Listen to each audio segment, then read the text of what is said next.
With great power comes great responsibility. Compromise where you can. Where you can't, don't. Even if everyone is telling you that something wrong is something right. Even if the whole world is telling you to move. It is your duty to plant yourself like a tree. Look them in the eye and say no. You move. Never step onto the battlefield of ideas unprepared. Before you enter the fray, you need a plan. And there's no better place to get one than right here on Tactics with host Caleb Colquitt. The Situation Room goes live now on News Radio 1440.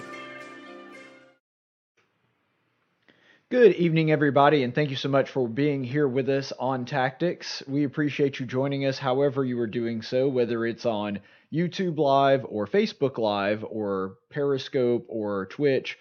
And especially, we're grateful that you may be joining us on Twitter because we were having some issues with the Twitter feed earlier. I was afraid that maybe, somebody was trying to block me on there, but it turned out to be nothing, just a technical issue. But regardless of how you're joining us on the program this evening, we are certainly appreciative of the time you take out of your day to pay attention to me, and I know how hard that can be sometimes. So thank you for being here with us on the program right here in the Situation Room, where speech isn't violence, tolerance isn't love, and disagreement isn't hate. As everyone is aware that has been watching my show for more than a week, you will know that on Wednesdays we tend to focus on more spiritual things of a more spiritual nature. We go a little bit more meta and talk about worldviews. We'll certainly do some news of the day, but it all relates back to a larger, bigger picture. And that's actually kind of the stories that I enjoy doing more, which is one of the reasons that I love doing Wednesday shows so much. So today I was coming across something, and a thought struck me about the world that is concerned about self-esteem and self-control. And if you follow me on the Tactics Facebook page, which you absolutely should, it's not only a way to watch the show, but you get all kinds of other content. I put a quote up there earlier today, which you can see, I've got it posted up there. People that value self-control over self-esteem will inevitably create a society that is more concerned with morality than feelings. A people that care more about self-esteem than self-control will inevitably create a society where feelings are the only morality. If you understand that basic principle, it actually makes a lot of the things that we're going through make a lot more sense.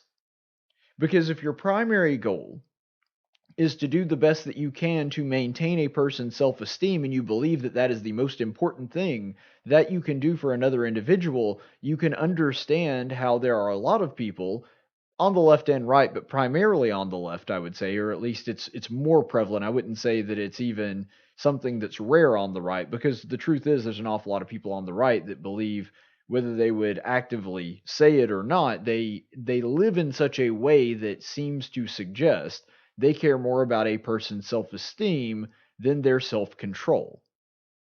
There was a time where a person that exercised self-control was not only seen as a good person, but that a person tried to convey the importance of self-control to other people. It was a virtue that was far more valuable back in the day than it is now. And so a couple of ways to really help you understand what I'm getting at here. I think that there is no better example of a place that cares far more about people's self-esteem than self-control than the city of San Francisco. Now, for those of you who don't pay an awful lot of attention to local politics in the San Francisco area, and let's be honest, you live in Alabama probably if you're listening to the show, so I don't blame you. But when it comes to San Francisco, there was a story recently where the district attorney actually said there that what's going to happen, he was just recently elected, that they are not going to be persecuting and prosecuting what they call quality of life crimes. And what they mean by that is public urination, public camping, basically all the things that a homeless person, a hobo, might be more apt to do. And because of that, they say, we're not going to prosecute. Now, to the average rational person, this seems like complete madness. Here's the reason that it's not. Now, don't get me wrong, it is nonsense, but I'm just going to explain to you the road which they took to get there. Now, it made no sense to start on the road, but the point is, if you started on that road, it makes sense that they arrive at this conclusion. You see, a lot of people that esteem self-esteem over self-control, that believe that a person's feelings are more important than teaching them to be a just, virtuous, or moral person, a lot of those people do so because they believe that people are basically good. That essentially, the average person, if you were to take them and just put them in a place where there was no society, where there were no people, that person would turn out good and virtuous, and it is only society that corrupts them. Now, just going to the larger worldview here and how flawed that worldview is, it really makes no sense, because if people are basically good and society corrupts them, well, how did society corrupt them? Because society is made up of people. I know that it's not the same thing, and I would never argue that it is. But what I'm saying is, if people are basically good and society is a collection of people, then how did society turn bad? How did society even learn to be bad if people are basically good? That doesn't make any sense. There would have to be some entry point of evil into the world if that were the case. And to somebody who is agnostic or atheistic, it makes no sense for them to uphold this view. Now, there are people that have a secular worldview that do not believe that people are basically good, that believe people are basically bad and they must restrain their impulses, their desires, and exercise self-control to be able to form a functioning society. But there's an abundance of people on the left that believe that a person is essentially just a victim of their own circumstances. That if somebody is doing some kind of bad behavior, it's not that person's fault. It is merely the outgrowth, the result, the effect of the initial cause, which is somehow, somewhere, society failed them. Now, if you understand this basic principle, it helps you understand why the left makes decisions and makes policies and talks the way that they do. It doesn't clear up everything, but it certainly helps you understand. And San Francisco is just a perfect example of this. You see, in that person's mind, that homeless person that is urinating on the sidewalk in front of children passing by, well, that guy's not really doing anything wrong because he's not making that decision. He's a good person. He just happens to be the victim of poverty. If there's a person that is camping on the sidewalk and obstructing the walkway, or even camping in the road and obstructing the roadway, it's not that he's a bad person or someone that is not considerate of other people. It's just he's poor and has no other choice. If somebody is stealing, if they're stealing, they're only doing so because they're poor. Basically, any bad thing, any invirtuous act that could take place that a person does, they are only doing so because there is something that they are not being given by society, and because of that, it's really society's fault that these people are doing what they're doing. There's a great takeaway line from the new Joker movie, and full disclosure, I have not seen the new Joker movie. I've just seen people posting this thing over and over again. And I don't remember the exact quote, but it's something to the effect of, what do you get when you take a person that is mentally deranged and put him in a society that doesn't care about him? You get exactly what you deserved. You see, the emphasis that's being put there is, it's not really Joker's fault he's making these bad decisions. It's not really Joker's fault that he's a murderous psychopath. See, it's not really Joker, it's society's fault, because even if he were mentally deranged and mentally ill, he would be getting the help that he needed if society just stepped up and did the right thing. Now, personally, I'm all in favor of the government serving that purpose. I think that there's a limit to what they can do, obviously, and I think that that should primarily come from the private sector, being a very libertarian person myself. But a perfect example of why society believes this actually happened in San Francisco. There was a guy who, and this is incredibly gross, and I get it, it gives me the willies too to even talk about it. There was a woman who was just innocent, walking down the street, minding her own business. I think she was actually heading to work. And in this story, a random homeless person runs up and dumps a, a literal bucket of diarrhea on her.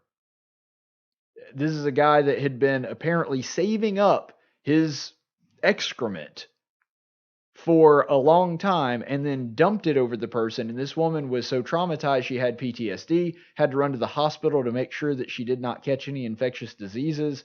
I mean, I would go into some of the details. If you want the details, you can go look up the story yourself, but it'll turn your stomach. And it is so incredibly disgusting. And you look at that and you're like, well, how could that happen? Now, granted, there's crazy people everywhere. But when you've cultivated a society that believes that self-esteem and keeping from hurting somebody's feelings is more important than teaching them self-control and morality, this is the result that you get. Now, you may say, well, this is just one random crazy person. How could you make that assertion? Well, here's the thing. This particular guy, he was already arrested and admitted to a mental institution and was just about immediately released. You have groups like the ACLU who, granted, there were some issues with the way that we handled mental health, but there were massive overhauls to make mental health facilities basically a thing of the past, to where they barely even exist in America anymore, and these people are roaming the streets. And that's how you get something like this. They were so concerned about hurting the man's feelings, they did not consider what was actually best for society or best for him. They were less concerned with teaching this man self-control than they were ensuring that they didn't hurt his feelings. And that's really where we come into these kinds of problems. When you have an attorney general or a DA in the state of California that's saying we're just not going to prosecute these things, they really do believe that the reason for that is this person is just a poor person that's a victim of his circumstances. And if he didn't do this, if he did not have these circumstances surrounding him, he would be a good and moral person. Here's the irony in all of that, though. And anytime somebody poses a situation or a quandary like this, and tries to suggest that people are basically good and it is society that ruins them, here's how to counter that. Because typically that is a person that is on the left. If you are saying that poverty is the cause of people making bad decisions and doing evil things, first of all, why is it that the vast majority of poor people do not engage in these activities? Now, granted, crime is certainly at a higher rate when you're impoverished. You're more likely to commit crimes if you are from a low-income side of the spectrum. If you're from that sort of economic community, you are more likely to commit crimes. But that higher rate is still, not even, it's barely double digits. And so the real question is, if that's the case, if poverty is the cause, then why is the vast majority of poor people not committing these crimes? And why does a thing like white-collar crime even exist? Because if the logic is the only reason that people engage in things and the reason that they do bad things is because they're impoverished and they need something, well, then wouldn't rich people be the most virtuous people on earth? And yet it's the same left that holds this worldview that says that rich people are greedy and that they're the source of most of society's problems. That doesn't make any sense. If you're saying that poverty is what causes people to do bad things, well, then the people that are most affluent shouldn't be doing any bad things. In fact, they would be the most virtuous people, and the idea that taking money from them would be more just or more virtuous, well, wouldn't that get rid of all the virtuous people? It doesn't make any sense. Because the foundation of their ideology is based on something that isn't real. We could go through story after story after story about this. The gun debate is a perfect example of this. They believe that the access to guns and society not handling gun control the way that it should is what causes things like mass shootings or gun crime.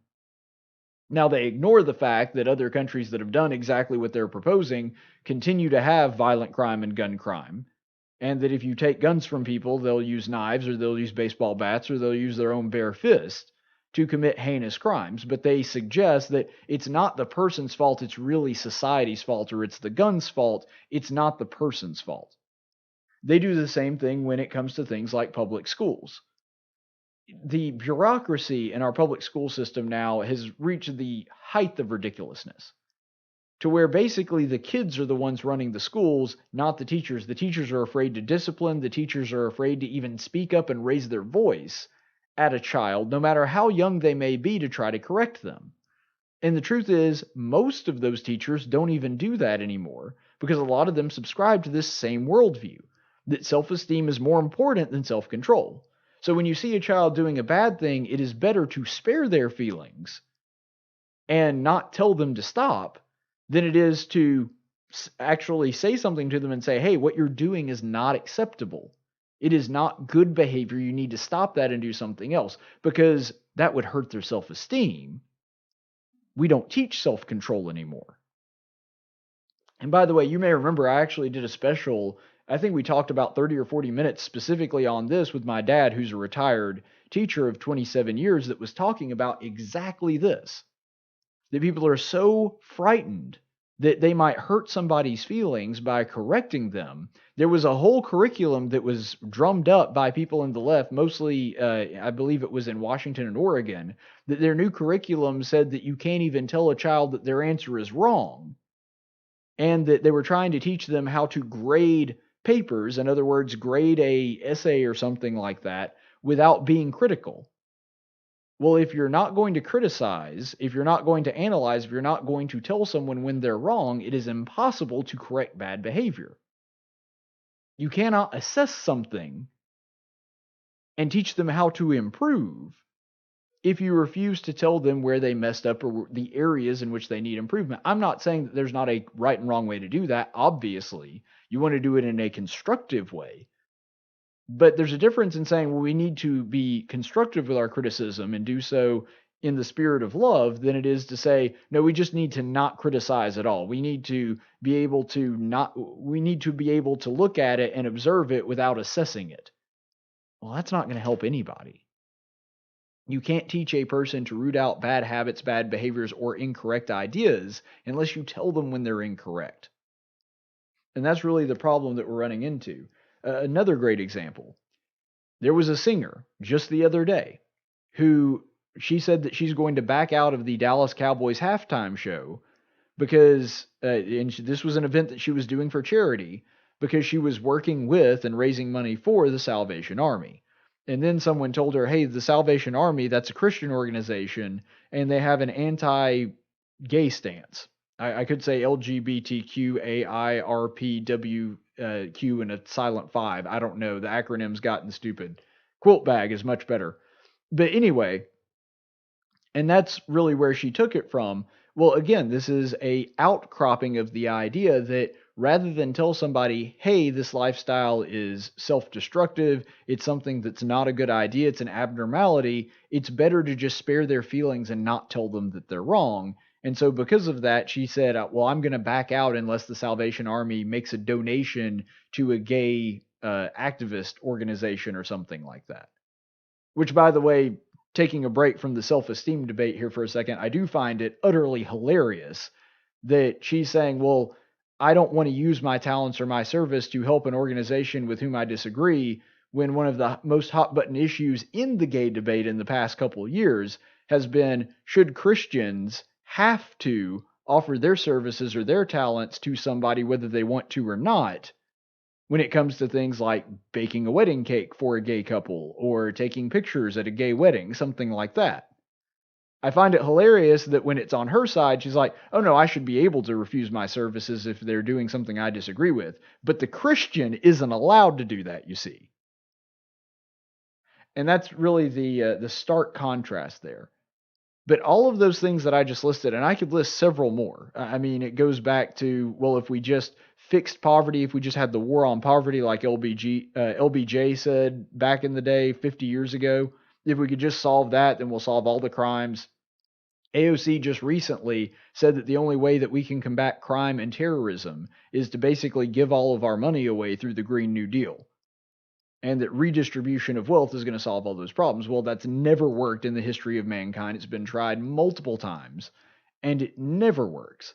But the point is, all of that makes sense if you start from the premise of self-esteem is more important than self-control.